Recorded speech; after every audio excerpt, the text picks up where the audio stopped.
안녕하십니까. 1월 7일 일요일 아침 김경국의 오늘 시작하겠습니다.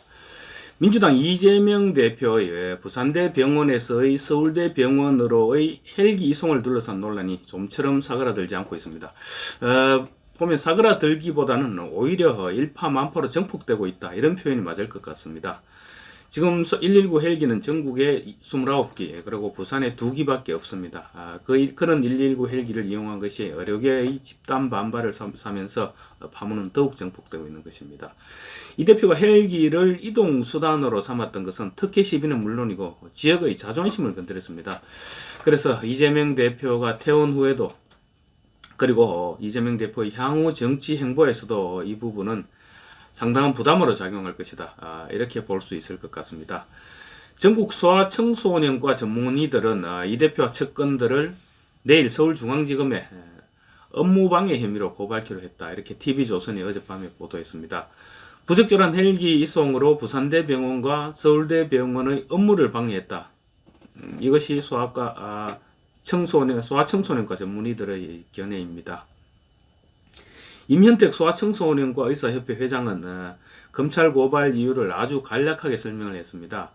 한마디로 특혜라고 생각했고 이런 일은 반드시 고쳐져야 된다, 그런 생각에서 검찰 고발에 나서게 됐다, 이런 설명입니다.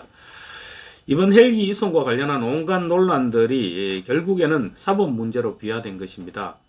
일단 사법의 영역으로 들어가게 되면 이 대표의 서울대병원 진단서, 그리고 초기 부산대병원의 진단 내용, 또 헬기 이송 과정에서 이 대표의 건강 상태, 서울대병원 응급실 입원 경위, 그리고 응급실에서의 처치 내용, 이런 여러가지 지금까지 온갖 의혹들이 제기되어 왔죠. 그런 의혹과 관련된 모든 사안들이 시간은 좀 걸리겠죠. 시간은 좀 걸리겠지만 어쨌거나 명명백백하게 드러나지 않을까, 그렇게 기대해 봅니다. 또 지난 4일 부산시 의사회가 문제를 제기한 것을 시작으로 5일에는 서울시, 그리고 광주광역시 의사회, 그리고 어제는 전북과 대전, 경남 지역 의사회에서도 성명을 발표하는 등 전국 지역 의사회로 지금 파문이 엄청나게 정폭되고 있습니다. 전라북도 의사회는 성명을 통해서 이 대표의 헬기 이송은 지역 의료계를 무시한 특혜 이송이다, 사회 지도층이 모범을 보이지 않았다, 이렇게 지적했습니다. 대전시 의사회는 지역 의료 이미지를 저하시키는 좋지 않은 선례를 남겼다고 지적했고, 특히 경상남도 의사회는 의료용 헬기는 닥터 쇼핑 편하게 하라고 만든 것이 아니다, 그러면서 편법과 특권으로 얼룩진 서울행이었다, 이렇게 강하게 비판했습니다. 전국 지역의사회가 집단 반발하고 있는 것은 이 대표의 전원이 특혜 연속이었다, 이렇게 판단했기 때문입니다. 전원 요건에 해당되지 않았는데도 심지어 119 헬기까지 동원해서 서울로 이송을 했다고 하니 환자의 생명을 최고의 가치로 여기는 의사들 입장에서는 불만이 폭발할 수밖에 없었던 것입니다. 의사들이 가장 우려했던 부분은 만약 이 대표가 헬기를 이용하는 그 시간에 정말로 응급한 헬기가 필요한 환자가 있었더라면 어쩔 뻔했느냐, 이런 부분과, 그리고 이 대표의 켜켜이 쌓인 특권의식이었습니다. 사실 이 대표가 지난 2일 피습을 당한 이후 상황은 지금 곱씹어 보니까 대부분 특혜의 연속이었습니다. 헬기 이송을 제외하더라도 서울대병원에서는 브리핑도 하지 않았죠. 그래, 브리핑을 서울대병원 의사들이 하지 않고 비전문가인 민주당 측에서 초기 브리핑을 했습니다.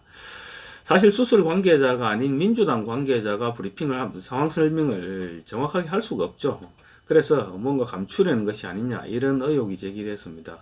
뒤늦게 서울대병원 집도의가 브리핑을 하면서 위중한 상황이다, 이렇게 브리핑을 했습니다. 그런데 이 대표의 부산에서 서울로 되는 이송 과정, 무려 5시간 넘게 걸리는 그 이송 과정을 보면 정말로 위급한 상황이 맞았느냐, 이런 의구심이 드는 것은 어떻게 보면 당연한 의혹일 것입니다. 서울대병원 입장에서는 아마 이랬을 겁니다. 위급하지 않았던, 그러니까 국내 최대 의료진과 시설이 대기하고 있는 부산대병원을 떠나서 사건 발생 후 5시간 18분 만에 서울대병원의 응급실에 도착한 그 정황상으로 볼 때 위급하지 않았을 수도 있다 이렇게 보인다는 말입니다. 그래서 서울대병원 입장에서는 만약에 이 대표가 위급하지 않았는데도 다른 위급한 환자들을 제쳐놓고 수술을 했다 이렇게 발표할 수는 없었을 것입니다. 그래서 서울대병원이 위중했다고 발표한 데 대해서 의구심이 제기되고 있는 것입니다. 사실 위중했는지 안 했는지 이 부분은 단순한 팩트입니다. 뭐 기자들이 무슨 전문가들이 알 수 있는 그런 상황을 요구했는 것도 아니고 위중했는지 안 했는지 그런 부분은 그렇게 복잡한 팩트가 아니죠. 또 이 대표는 또 각종 재판 연기라는 일종의 보너스도 챙겼습니다. 이 부분 역시 특혜라 하지 않을 수 없죠. 재판 연기는 보통 검사나 피고인의 요청으로 이루어집니다. 그런데 이번에는 그런 절차 없이 김동연 부장판사, 서울지법 형사 33부입니까? 김동연 부장판사 자기가 알아서 재판을 연기해 줬습니다. 이재명 대표 그동안 재판을 어떻게 하면 재판을 연기할까 오만 공수를 다 동원했었죠. 김동연 판사가 이런 부분을 잘 알고 있었던 것입니다. 대한민국 판사들 재판 지연과 관련해서 이 책임을 물을 수 없는 이 불합리한 관행 제도를 반드시 뜯어 고쳐야 될 것입니다. 덧붙여 말씀드리자면 용의자는 지난 2015년부터 2020년도까지 국민의힘 전신인 새누리당 당원이었다고 합니다. 새누리당 당직을 보유하고 있다가 2020년에 탈당하고 지난해 4월에 이제 민주당에 입당한 것으로 전해졌습니다. 그런데 만약 지금도 이 용의자가 국민의힘 당직을 보유하고 있었다. 이러면 여러분 느낌이 오시죠? 정말 나라가 시끄러울 뻔했습니다. 민주당원이라는데도 지금 민주당 지도부라는 사람이 매스컴을 통해서 국민의힘과 연관시키는 듯한 그런 발언을 잇따라 내놓고 있습니다. 그런데 만약 국민의힘 당원이었다면 어쩔 뻔했습니까?